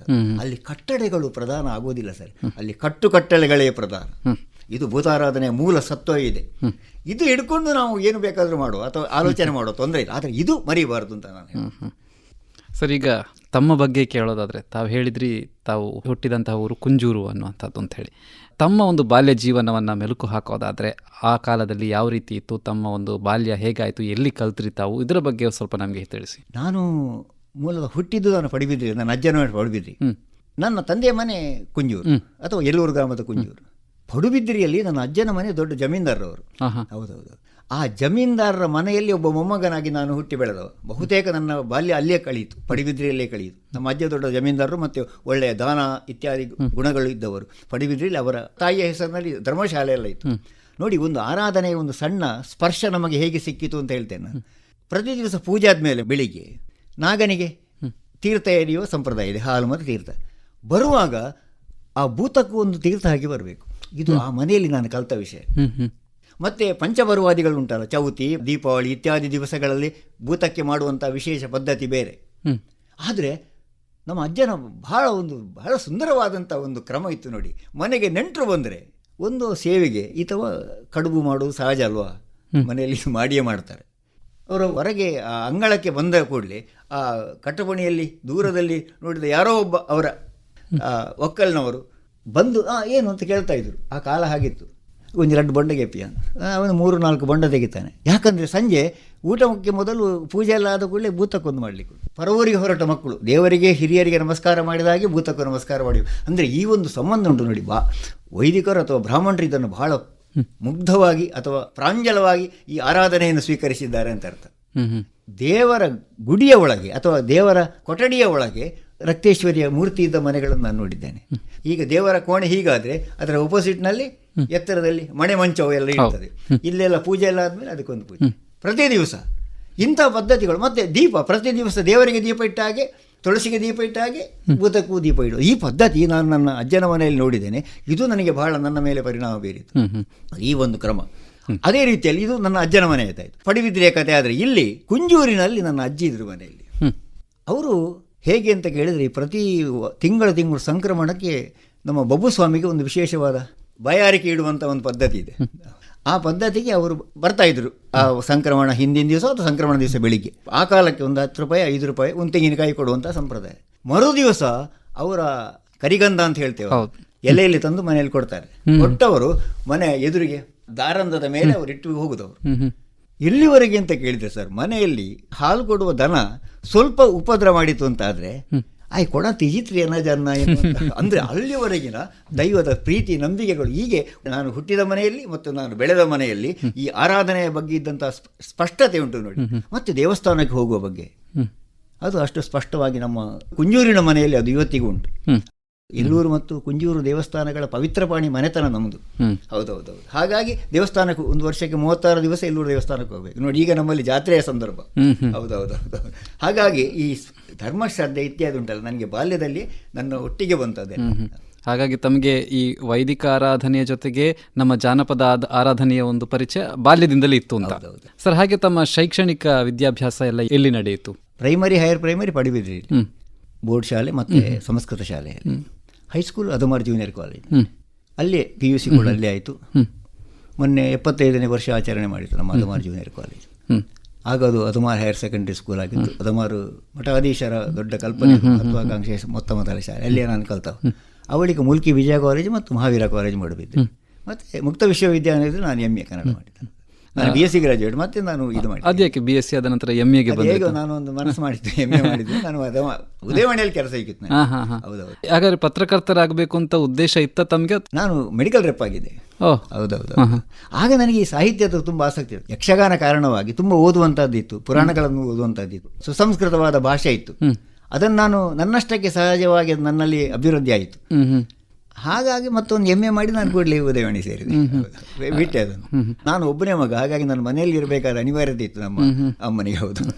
ಉದಯವಾಣಿಯ ದಿನಗಳು ಹೇಗಿತ್ತು ಸರ್ ಪತ್ರಕರ್ತರಾಗಿ? ನಾನು ಒಳಗೆ ಹೋಗುವಾಗ ಒಂದು ಸೂಜಿ ಬಿದ್ದು ಸೊರಾಗುವಂಥ ಒಂದು ಸೈಲೆಂಟ್ ಆಗಿದ್ದಂಥ ಎಡಿಟೋರಿಯಲ್ ಅದು ಸಂಪಾದಕೀಯ ವಿಭಾಗ. ಒಂದು ಕಡೆ N. ಗುರುರಾಜು, ಡಾಕ್ಟರ್ ದಾಮೋದರ್, ಹಾಗೆ ಅಂತ ದೊಡ್ಡ ದೊಡ್ಡ ವಿದ್ವಾಂಸರು, ರಾಘವನಂಬ್ಯಾರು, ಶಿವಶಂಕರ್, ಹೆಬ್ಬಾರ್, ಇವರೊಟ್ಟಿಗೆಲ್ಲ ನಾನು ಅಲ್ಲಿ ವಿಶೇಷವಾಗಿ ಈಶ್ವರಯ್ಯ ಮತ್ತು ಬನ್ನಂಜೆ ಗೋವಿಂದಾಚಾರ್ಯ ಇವರೆಲ್ಲ ಇದ್ದಂಥ ಒಂದು ದೊಡ್ಡ ಎಡಿಟೋರಿಯಲ್. ಹಾಗಾಗಿ ಅದೊಂದು ನಮ್ಮನ್ನು ಸಹಜವಾಗಿ ಆ ವಾತಾವರಣವೇ ನಮ್ಮನ್ನು ಪರಿಷ್ಕಾರಗೊಳಿಸ್ತದೆ. ಹೌದೌದು, ಒಳ್ಳೆಯ ಸಂಸ್ಕಾರ ಕೊಡ್ತದೆ, ಭಾಷಾ ಶುದ್ಧಿಯನ್ನು ಕೊಡ್ತದೆ. ಅದು ಆ ಕಾಲದಲ್ಲಿ ಇತ್ತು ಸರ್ ಉದಯವಾಣಿ. ಈಗ ತಾವು ಹೇಳಿದ್ರಿ ಯಕ್ಷಗಾನದ ಬಗ್ಗೆ ಕೂಡ ತಮಗೆ ಆಸಕ್ತಿ ಇತ್ತು ಅಂತ ಹೇಳಿ, ಅದರ ಒಂದು ಆಸಕ್ತಿಯ ಬಗ್ಗೆ ತಿಳಿಸಿ ಸರ್. ಮತ್ತೆ ಯಾವ ರೀತಿಯಾಗಿ ತಾವು ಅದರಲ್ಲಿ ತೊಡಗಿಸಿಕೊಂಡ್ರಿ? ಯಕ್ಷಗಾನ ಕೂಡ ಪಡುಬಿದ್ರಿಯಿಂದಲೇ ನನಗೆ ಬಂತು. ಇದೇ ಈಗ ಜೀರ್ಣೋದ್ಧಾರ ಆಗುತ್ತಿರುವಂತಹ ಮಹಾಲಿಂಗೇಶ್ವರ ಮಹಾಗಣಪತಿ ದೇವಸ್ಥಾನದ ಅಂಗಣದಲ್ಲಿ, ಅದೇ ಶಾಲೆಯಲ್ಲಿ ಕಲ್ತವ ನಾನು. ಅಂಗಣದಲ್ಲಿ ನಾವು ಯಕ್ಷಗಾನವನ್ನು ಪಡ್ರೆ ಚಂದಣ್ಣನ ಹತ್ರ ಕಲಿಯುವಂಥ ಒಂದು ಅವಕಾಶ ಇತ್ತು. ಯಕ್ಷಗಾನದ ಬಗ್ಗೆ ಆಸಕ್ತಿ ಇತ್ತು. ಆದರೆ ಅಲ್ಲಿ ಒಂದು 2 ವರ್ಷ ಅವರು ಕಲಿಯುವ ತರಬೇತಿ ಶಿಬಿರವನ್ನು ಮಾಡ್ತಾ ಇದ್ರು. ಆಗ ಪಡ್ರೆ ಚಂದು ಅಂತ ಒಬ್ಬ ಮಹಾನ್ ಕಲಾವಿದರ ನಮಗೆ ಗುರುಗಳಾಗಿ ಮೊದಲು ಒದಗಿದ್ದು ಪಡುಬಿದ್ರಿ. ಈಗ ಜಾನಪದದ ಬಗ್ಗೆ ಕೆಲಸ ಮಾಡಬೇಕು ಅಂತ ಹೇಳಿದ್ರೆ ಬಹಳಷ್ಟು ಜಾಗಗಳಿಗೆ ತಿರುಗಾಡಬೇಕಾಗತ್ತೆ, ಬಹಳಷ್ಟು ಮಂದಿಯನ್ನ ಭೇಟಿ ಆಗಬೇಕಾಗತ್ತೆ. ಆ ದಿನಗಳನ್ನು ನೆನಪು ಹಾಕೋದಾದ್ರೆ ಆವಾಗಿನ ಸವಾಲುಗಳು ಏನಿದ್ವು, ಮತ್ತೆ ಯಾವ ರೀತಿ ತಾವು ಅದನ್ನ ಮಾಡಿದ್ರಿ? ಯಾವುದಕ್ಕೂ ನಾವು ಮಾತನಾಡುವುದಕ್ಕೆ ಅಥವಾ ನಾವು ಬರೀಬೇಕಿದ್ರೆ ನಮಗೆ ಅದಕ್ಕೆ ಸಾಕ್ಷಿಗಳು ಬೇಕು. ಹೌದು, ಸಾಕ್ಷಿ ಇದ್ರೆ ಸಾಲದು, ಪ್ರತ್ಯಕ್ಷ ಸಾಕ್ಷಿ ಆಗಬೇಕು. ಅದಕ್ಕೆ ನಾನು ಹೇಳುವುದು, ಕ್ಷೇತ್ರಕಾರ್ಯ ಆಧಾರಿತವಾದ ಕೆಲಸಗಳೆಲ್ಲ ಏನಿರ್ತದೆ ಅದು ಮಾತ್ರ ನಿಮಗೆ ಧೈರ್ಯ ಕೊಡ್ತದೆ ಮಾತಾಡಲಿಕ್ಕೆ ಅಂತ ನಾನು ನೋಡಿದ್ದೇನೆ ಅಂತ. ನೋಡಿ, ಕ್ಷೇತ್ರ ಕಾರ್ಯ ಮಾಡಿದಾಗ ನಿಮಗೆಲ್ಲ ಸಿಗ್ತದೆ. ಹಾಗೆ ಈ ದೇವಬೈಲ್ ನಾಗಬನ ಇರಬಹುದು, ಬೇರೆ ಬೇರೆ ನಾಗಬನಗಳಿಗೆ ನಾನು ಹೋಗಿ ಅವರೊಟ್ಟಿಗೆ ರಾತ್ರಿ ಕೂತ ಕಾರಣ ನಾನು ಬಹಳ ಸ್ಪಷ್ಟವಾಗಿ ಹೇಳಬಲ್ಲೆ, ನಮಗೆ ಹೇಳಲಿಕ್ಕಾಗ್ತದೆ. ಹಾಗಾಗಿ ಕ್ಷೇತ್ರ ಕಾರ್ಯ ಬಹಳ ಮುಖ್ಯ. ಕ್ಷೇತ್ರ ಕಾರ್ಯ ನೀವು ಮನಪೂರ್ವಕ ಮಾಡಬೇಕು. ಹಾಗೆ ಮಾಡಿದರೆ ಯಾವ ಪ್ರಶ್ನೆಯಾಗಿ ಹೇಳುವುದಿಲ್ಲ ನಮ್ಮ ಹತ್ರ. ನೋಡಿ, 112 ದೇವಸ್ಥಾನ ಬಗ್ಗೆ ನಾನು ಬರೆದೆ. ಧಾರ್ಮಿಕ, ಸಾಂಸ್ಕೃತಿಕ, ಐತಿಹಾಸಿಕ ಮತ್ತೆ ಜಾನಪದ ಹಿನ್ನೆಲೆಗಳನ್ನು ಆಧರಿಸಿ ಬರೆದು ಇಷ್ಟೂ ದೇವಸ್ಥಾನಗಳಿಗೂ ನಾನು ಹೋಗಿಯೇ ಬರೆದದ್ದು. ಬಹುಶಃ ಅದರಲ್ಲಿ 90 ದೇವಸ್ಥಾನಗಳು ಉದಯವಾಣಿಯಲ್ಲೇ ಪ್ರಕಟ ಆಗಿದೆ. ಈಗ ತಾವು ಹೇಳಿದ್ರೆ ಕ್ಷೇತ್ರ ಕಾರ್ಯ ಮಾಡಬೇಕು ಅಂತ, ಎಲ್ಲ ಕ್ಷೇತ್ರಕ್ಕೆ ಹೋಗ್ತಾರೆ, ಹೌದು. ಆದ್ರೆ ಹೋಗುವಾಗ ಯಾವ ಮನೋಭಾವವನ್ನು ಹೊಂದಿರಬೇಕು, ಮತ್ತೆ ಅಲ್ಲಿ ಯಾವ ರೀತಿಯಾದ ಮಾಹಿತಿಯನ್ನು ಕಲೆ ಹಾಕಬೇಕು ಅನ್ನುವಂಥ ಸ್ಪಷ್ಟತೆಯನ್ನು ಹೇಗೆ ಪಡ್ಕೋಬೇಕಾಗತ್ತೆ? ಅಂದ್ರೆ ಸರ್, ಅಲ್ಲಿ ಹೋಗುವಾಗ ನಿಮಗೆ ಸತ್ಯ ಮಾತ್ರ ಬೇಕು, ಮತ್ತೆ ಅವರದ್ದು ಯಾವುದು ನಮಗೆ ಅಗತ್ಯ ಇಲ್ಲ. ಮತ್ತೆ ನಾವು ಕೂಡ ಧಾರ್ಮಿಕ ಕ್ಷೇತ್ರಕ್ಕೆ ಹೋದಾಗ ನಾವು ಸ್ವಲ್ಪ ಧರ್ಮವನ್ನು ಪ್ರಜ್ಞೆ ಉಳ್ಳವರಾಗಿ ಹೋಗಬೇಕು. ನೀವೊಬ್ಬರು ಭಾವಕರಾಗಿ, ಭಕ್ತನಾಗಿ ಹೋದ್ರೆ ನಿಮಗೆ ಸತ್ಯಗಳು ಸಿಗ್ತದೆ. ಈ ಸತ್ಯಗಳು ಜನರ ಮುಗ್ಧ ಮನಸ್ಸುಗಳು ಹೇಳುವಂತ ಭಾವ ಉಂಟಲ್ಲ, ನಿಮ್ಮ ಪ್ರಶ್ನೆಯನ್ನು ಆಧರಿಸಿ ಅವರು ಕೊಡುವ ಉತ್ತರ ಇರ್ತದೆ. ನೋಡಿ, ಆ ದೇವಬೈಲ್ ನಾಗಬನದ ಬಗ್ಗೆ ನಾನು ಹೇಳಿದೆ ನೋಡಿ, ಚಾಂತಾರು ಅಲ್ಲಿಯ ಪ್ರಧಾನ ಅರ್ಚಕರೊಬ್ಬರು ಆ ಕಾಲದಲ್ಲಿ ಇದ್ರು, ಚಂದುಪಾತ್ರಿ ಅಂತ. ಅವರು ದರ್ಶನ ಮಾಡ್ತಾರೆ ಅಲ್ಲಿ. ನನಗೆ ವಾರದ ರಜೆ ಸೋಮವಾರ ಇತ್ತು. ಸೋಮವಾರ ನಾನು ಹೋದರೆ 2 ವಾರ ನನಗೆ ಹೇಳಲೇ ಇಲ್ಲ ಸರ್, ಅವರು ಏನೂ ಹೇಳಲಿಲ್ಲ. ಅವ್ರು ಹೇಳುದು ಈರಯ್ಯ ನೆಂಚಿನ ಮಣಪನೆ ಹೀಗೆ. ಅವರು ಅಂದರೆ ಅವರದ್ದು ಹೇಳುವುದಿಲ್ಲ ಎನ್ನುವಂಥ ಭಾವ ಅಲ್ಲ. ಮೇಷ ಸಂಕ್ರಮಣದ ದಿವಸ ಅಲ್ಲಿ ದೇವಬೈಲಿನಲ್ಲಿ ಪೂಜೆ ಆಗ್ತದೆ. ಅವರ ಅದಕ್ಕಿಂತ ಮೀನ ಸಂಕ್ರಮಣದಿಂದ ತೊಡಗಿ 1 ತಿಂಗಳು ಅವರು ಪಾಸ ಫಲಾರ ಅಂತ ನಾವು ಹೇಳ್ತೇವಲ್ಲ, ಉಪವಾಸ ವೃತಾದಿಗಳಲ್ಲಿ ಇರ್ತಾರೆ. ಆಗ ಅವರು ಮನೆಯಲ್ಲಿ ಇರಲಿಲ್ಲ, ಅವರದೊಂದು ಬೇರೆ ಒಂದು ಆಫೀಸ್ ಥರ ಇತ್ತು. ಅವರು ಪ್ರಶ್ನೆ ಎಲ್ಲ ಹೇಳ್ತಾ ಇದ್ರು, ಮೂಲಿಗೆ ಎಲ್ಲ ಮಾಡಿಕೊಡ್ತಾ ಇದ್ರು. ಅವರ ಆಫೀಸ್ನಲ್ಲಿ ಕುಳಿತು ನನಗೆ ಬಹಳ ಸಂವಾದಿ ಆದರು, ಸಮಗ್ರವಾಗಿ ವಿಷಯ ಹೇಳಿದರು. ಫೋಟೋ ಮಾತ್ರ ಗೆಪ್ಪರೆಜ್ಜಿ ಅಂತ ಹೇಳಿದ್ರು. ಆ ದಿವಸ ನಾವು ಫೋಟೋಗ್ರಾಫರ್ ಒಟ್ಟಿಗೆ ಹೋಯ್ತು ಸರ್. ಹೋದಾಗ ಅವರು ಸ್ನಾನ ಮಾಡಿ ಬರುವಾಗ ಫೋಟೋ ತೆಗೀರಿ ನನಗೊಂದು ಸಿಗ್ನಲ್ ಮಾಡಿದರು. ಹಾಗೆ ಇಡೀ ಕಾರ್ಯಕ್ರಮದ ಫೋಟೋವನ್ನು ನಾವು ತಗೊಂಡೆ. ಹಾಗೆ ಅಂದರೆ ಕ್ಷೇತ್ರಗಾರದಲ್ಲಿ ಸಿಕ್ಕುವಂಥ ಒಂದು ಬಲುದೊಡ್ಡ ವಿಷಯ ಹೀಗಿದೆಯಲ್ಲ, ಅವರೊಟ್ಟಿಗೆ ನಾವು ಸಂವಾದಿ ಆಗಬೇಕು. ಮತ್ತೊಂದು ಸರ್, ಅಲ್ಲಿ ಒಂದು ವಿಶೇಷವಾದಂಥ ಒಂದು ಪ್ರಕ್ರಿಯೆ ನಡೀತದೆ. ಆ ನಾಗ ನಿಮಗೆ ಬೇರೆ ಬೇರೆ ಸಮೀಕರಣಗಳಲ್ಲಿದೆ. ನಮಗೆ ಗೊತ್ತಿದ್ದ ನಾಗಬ್ರಹ್ಮ ಸಮೀಕರಣ ಒಂದು, ನಾಗ ಸುಬ್ರಹ್ಮಣ್ಯ ಸಮೀಕರಣ ಒಂದು, ಅದು ಬಿಟ್ಟರೆ ಬೇರೆ ಒಂದು 2-3 ದೇವರೊಟ್ಟಿಗಿನ ಸಮೀಕರಣ. ಅಲ್ಲಿ ಹೋದರೆ ನಾಗ ದುರ್ಗಮ್ಮ ಎನ್ನುವಂಥ ಒಂದು ವಿಶೇಷ ಸಮೀಕರಣ ಅಲ್ಲಿ ಸಿಗ್ತದೆ. ಹೌದೌದು, ನಾಗ ದುರ್ಗಮ್ಮ ಅಂತ. ಇದು ಬಹಳ ನಾಗಾರಾಧನೆ ತಿಳ್ಕೊಳ್ಬೇಕಾದ ವಿಷಯ ಅಂತ ನಾನು ಭಾವಿಸಿದ್ದೇನೆ. ನಾಗ ದುರ್ಗಮ್ಮ ಎನ್ನುವಂಥ ಒಂದು ಸಮೀಕರಣ ಅಲ್ಲಿದೆ. ಅವರು ಈ ಸ್ನಾನ ಮಾಡಿ ಬಂದು ಗೆಜ್ಜೆ ಚಲನೆ ಎಲ್ಲ ಕಟ್ಟಿದ ಮೇಲೆ ಕೂತೊಂದು ಪಾಡ್ದನ ಹೇಳ್ತಾರೆ. ಆ ಪಾಡ್ದನ ನನ್ನ ಹತ್ರ ಅಸ್ಪಷ್ಟವಾಗಿತ್ತು, ಮತ್ತೆ ನಾನು ಹೆಚ್ಚಿನ ಬರ್ಕೊಂಡಿದ್ದೆ ಅವರ ಹಿಂದೆ ನಿಂತು. ಅದು ಆ ಪಾಡ್ದನದಲ್ಲಿ ಎಂಕುಲು ಬತ್ತ ಅಂತ, ಒಬ್ಬ ಬರುವುದು ಅಂತಲ್ಲ, ಎಂಕುಲು ಬತ್ತ, ಇಬ್ಬರು ನಾವು ಬಂದಿದ್ದೇವೆ ಅಂತ. ಹೇಗೆ ಬಂದು ಅಂತ ಕೇಳಿದರೆ, ಫಲದಾಂತಿ ಪೊಣ್ಣಗು ಫಲ, ಬುಳೆದಾಂತಿ ಕಂಡೋಗು ಬುಳೆ ಎನ್ನುವ ವಾಗ್ದಾನದೊಂದಿಗೆ ನಾವು ಇಲ್ಲಿ ನೆಲೆಯಾಯಿತು ಅಂತ. ಆ ಊರಿನ ಜನರಿಗೆ ಅಥವಾ ಭೂಮಿಯ ಜನರಿಗೆ ಫಲ ಇಲ್ಲದ ಹೆಣ್ಣುಗಳಿಗೆ ಫಲ ಕೊಡ್ತೇವೆ, ಇದು ಬೆಳೆಯದ ಗದ್ದೆಯಲ್ಲಿ ನಾವು ಬೆಳೆಯುವ ಹಾಗೆ ಬೆಳೆಯನ್ನು ಕೊಡ್ತೇವೆ ಎನ್ನುವಂಥ ವಾಗ್ದಾನದೊಂದಿಗೆ ಅವರು ನೆಲೆಯಾದರು ಎನ್ನುವಂಥ ಒಂದು ದೊಡ್ಡ ಸತ್ಯ ಸಿಗ್ತದೆ. ಇದು ಅವರೊಟ್ಟಿಗೆ ಕೂತು ಮಾತಾಡಿದಾಗ ಸಿಕ್ಕೋದು. ಕ್ಷೇತ್ರಕಾರ್ಯದ ದೊಡ್ಡ ಆ ವಿಷಯ ಯಾರಿಗೂ ಗೊತ್ತಿಲ್ಲ. ಬಹುಶಃ ಅಲ್ಲಿಯವರೆಗೂ ಮತ್ತೆ ಆ ಪಾಠದ ನಂತರ ಕೇಳಿದರು ಅವರು. ಈಗ ತಾವು ದೇವಾಲಯಗಳ ಬಗ್ಗೆ ಕೂಡ ಸಾಕಷ್ಟು ಕೆಲಸ ಮಾಡಿದ್ದೀರಾ.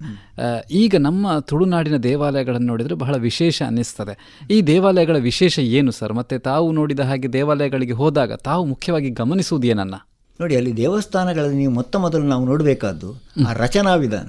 ಇಡೀ ಸಮಗ್ರ ದೇವಾಲಯದ ರಚನೆಯನ್ನೊಮ್ಮೆ ನಾವು ಗಮನಿಸೋಣ. ರಚನಾ ಕ್ರಮ ಹೇಗಿರ್ತದೆ ಅಂತ ಕೇಳಿದರೆ, ನಾವು ಹೇಗೆ ದೇವಸ್ಥಾನಕ್ಕೆ ಹೋಗಬೇಕು ಎನ್ನುವಂಥ ಒಂದು ತತ್ವವನ್ನು ಆ ದೇವಸ್ಥಾನದ ರಚನೆಯೇ ಹೇಳ್ತದೆ ನಿಮಗೆ. ನೋಡಿ, ಪ್ರಥಮವಾಗಿ ನೀವು ಎದುರಿಗೆ ಹೋಗಿ ನಿಂತಾಗ ದೊಡ್ಡ ಗೋಪುರ ಅಲ್ವಾ ಎದುರಿಗೆ ಕಾಣುವುದು, ಅದಕ್ಕೆ ಮಹಾಮರ್ಯಾದ ಮರ್ಯಾದ ಅಂತ ಕರೀತಾರೆ. ರಾಯಗೋಪುರ ರಾಜಗೋಪುರ ಹೀಗೆಲ್ಲ ಕರೀತಾರೆ. ಆ ಗೋಪುರದ ಬಾಗಿಲು ಹೇಗಿದೆ ನೋಡಿ, ದೊಡ್ಡ ಬಾಗಿಲು, ಏಕಾಗಲ್ಲ 15 ಮಂದಿ ಒಳಗೆ ಹೋಗುವಷ್ಟು ಸ್ಥಳಾವಕಾಶ ಇರ್ತದೆ. ಮುಂದೆ ಹೋಗುತ್ತಾ ಹೋಗುತ್ತಾ ಬಾಗಿಲುಗಳು ಸಣ್ಣದಾಗುತ್ತಾ ಹೋಗುತ್ತದೆ ಸರ್. ಗರ್ಭಗುಡಿಗೆ ಸಣ್ಣ ಬಾಗಿಲು, ಏಕಕಾಲದಲ್ಲಿ ಒಬ್ಬನಿಗೆ ಮಾತ್ರ ಪ್ರವೇಶ ಸಾಧ್ಯ. ಇಲ್ಲಿ ಒಂದು ದೊಡ್ಡ ತತ್ವ ಇಲ್ವಾ, ಅಂದ್ರೆ ನೀವು ಏನಿದ್ರು ಎಲ್ಲವನ್ನು ಬಿಟ್ಟು ಹೋಗಿ ಅಂತ ಒಳಗೆ, ಒಬ್ಬನೇ ಹೋಗಬೇಕು ಅಂತ. ಅದಕ್ಕೆ ಗೋಪುರ ದಾಟಿ ಮುಂದೆ ಹೋದಾಗ ದೇವಸ್ಥಾನದ ಅಂಗಣ ನಮಗೆ ಸಿಗುತ್ತದೆ, ಹೊರಾಂಗಣ. ಅಂಗಣದಲ್ಲಿ ನೀವು ದಾಟಿದಾಗ ಸಹಜವಾಗಿ ಧ್ವಜಸ್ತಂಭ ಇದ್ದ ದೇವಸ್ಥಾನದಲ್ಲಿ ಎಲ್ಲರೂ ಧ್ವಜಸ್ತಂಭವನ್ನು ಹೀಗೆ ಮೇಲೆ ನೋಡಿಯೇ ನೋಡ್ತಾರೆ ಅಲ್ವಾ. ಅದು ಕುಬ್ಜನಾಗು ಎನ್ನುವುದರ ಸಂಕೇತ. ಎತ್ತರ ನೋಡಿದ್ರೆ ನೀನು ಸಣ್ಣವನಾಗುವಂತ. ಅದಕ್ಕೆ ಮುಂದೆ ಹೋದ ಒಂದು ಪ್ರಧಾನ ಬಲಿಪೀಠ ಅಂತ ಅಲ್ಲಿ ಇದೆ. ಅಲ್ಲಿ ನಮ್ಮಲ್ಲಿ ಇರುವಂತಹ ಎಲ್ಲವನ್ನು ಬಲಿಯಾಗಿ ಸಮರ್ಪಿಸಬೇಕು ಅಂತ, ಹಾಗೆ ಮತ್ತೆ ಮುಂದುವರಿಬೇಕು ಅಂತ. ಅಂದ್ರೆ ನೀವು ಒಬ್ಬನೇ ಒಳಗೆ ಹೋಗು ಎನ್ನುವಂತಹದ್ದು ಅಲ್ಲಿ ಸಂದೇಶ ಇರುವಂತಹದ್ದು. ಇದು ರಚನಾಕ್ರಮದಲ್ಲಿ. ಮತ್ತೆ ಉಳಿದಂತೆ ಬೇರೆ ಬೇರೆ ಕ್ರಮಗಳು ನಮ್ಮ ದೇವಸ್ಥಾನಗಳಲ್ಲಿ ಇದೆ. ಮತ್ತೆ ಇಲ್ಲಿ ರಚನೆ ನೋಡಿ, ಒಂದು ಚತುರಶ್ರಾಕಾರದ ಗರ್ಭಗುಡಿ, ವೃತ್ತಾಕಾರದ ಗರ್ಭಗುಡಿ, ದೀರ್ಘ ಚತುರಶ್ರಾಕಾರದ ಗರ್ಭಗುಡಿ, ಗಜಪ್ರಷ್ಟಾಕಾರದ, ಈ 4 ನಮೂನೆಯ ಗರ್ಭಗುಡಿಗಳು ನಮ್ಮ ಕರೆನಾಡಿನಲ್ಲಿದೆ. 4 ನಮೂನೆ. ಮೇಲೆ ಹೋದರೆ ನಿಮಗೆ ನಕ್ಷತ್ರ ಶೈಲಿಯ ಗರ್ಭಗುಡಿಗಳ ಈ ಅಧಿಷ್ಠಾನ ಇರುವಂತಹ ದೇವಸ್ಥಾನವನ್ನು ಕಾಣ್ತೇವೆ. ಇಲ್ಲಿ ಬಹಳ ಸಿಂಪಲ್, ಆದರೆ ಅಷ್ಟೇ ಅದು ಒಂದು ರೀತಿಯಲ್ಲಿ ಪರಿಣಾಮಕಾರಿಯಾದಂಥ ವಾಸ್ತುವನ್ನಲ್ಲಿ ಹೊಂದಿದೆ ಅಂತ. ಪ್ರತಿ ದೇವಸ್ಥಾನಕ್ಕೊಂದು ವಾಸ್ತು ಇದೆ ಸರ್. ಆ ವಾಸ್ತು ಕಾರಣವಾಗಿ ನಿಮಗೆ ದೇವಸ್ಥಾನದ ಒಳಗೆ ಹೋದಾಗ ನಮಗೆ ತಾದಾತ್ಮ್ಯ ಸಾಧ್ಯ ಆಗುವುದು ಅಂತ ನಾನು ಹೇಳುದು. ಅದು ಕಾರಣ ಅಲ್ವಾ, ಒಳಗಿನ ಪರಿಸರವೂ ಅದಕ್ಕೆ ಕಾರಣ ಆಗ್ತದೆ. ಸುಮ್ಮನೆ ನಾವು ಹೋಗಿ ನಿಂತರೆ ಆಗುವುದಿಲ್ಲ, ಆ ಪರಿಸರ ನಿಮ್ಮನ್ನು ಹಾಗೆ ಮಾಡ್ತದೆ. ಅದು ಕಲ್ಲರಳಿ ಅದು ಮೂರ್ತಿ ಆಗ್ತದೆ ಅಂತೆ, ಹಾಗೆ ನೀರರಳಿ ಅದು ಹೂ ಆಗ್ತದೆ ಅಂತ ಹೀಗೆ ಹೇಳ್ತಾ ಅವರು ಕೊನೆಗೆ ಹೇಳ್ತಾರೆ ಇದೊಂದು ವಿಶೇಷವಾದ ತಾದಾತ್ಮ್ಯ ಅಂತ. ಅಂದ್ರೆ ಇಡೀ ದೇವಸ್ಥಾನದ ಶಿಲ್ಪವನ್ನು ಅವರು ಯಾಕೆ ಹೇಳ್ತಾರೆ ಅಂತ ಕೇಳಿದ್ರೆ, ಶಿಲ್ಪದಿಂದ ನಿಮ್ಮ ಮನಸ್ಸು ಸುಪ್ರಸನ್ನವಾಗ್ತದೆ. ಅಥವಾ ಆ ಸನ್ನಿವೇಶಗಳ ನಿರ್ಮಾಣ ಹಿಂದಿನ ದೇವಸ್ಥಾನಗಳಲ್ಲಿ ಇಲ್ಲ, ಬಹಳ ಸಿಂಪಲ್ ಆಗೇ ಇತ್ತು. ಆದರೆ ಇತ್ತೀಚೆಗಿನ ದೇವಸ್ಥಾನಗಳಲ್ಲಿ ಮಾಡುವಂಥ ಎಲ್ಲ ಆ ಜೀರ್ಣೋದ್ಧಾರದಲ್ಲಿ ಅದ್ಭುತ ವಾಸ್ತುಗಳನ್ನು ಈಗ ತರ್ತಾರೆ, ಶಿಲ್ಪ ಶೈಲಿಯನ್ನು ತರ್ತಾರೆ. ಅದು ದಾರುಶಿಲ್ಪ ಇರಬಹುದು, ಶಿಲಾಶಿಲ್ಪಗಳಿರ್ಬೋದು. ಈ ಶಿಲಾಶಿಲ್ಪ ಮತ್ತು ದಾರುಶಿಲ್ಪಗಳಿಂದ ಅದನ್ನು ನೀವು ನೋಡ್ತಾ ದೇವರೊಳಗೆ ಹೋದಾಗ ಮನಸ್ಸು ಸ್ವಲ್ಪ ಸುಪ್ರಸನ್ನ ಆಗ್ತದೆ.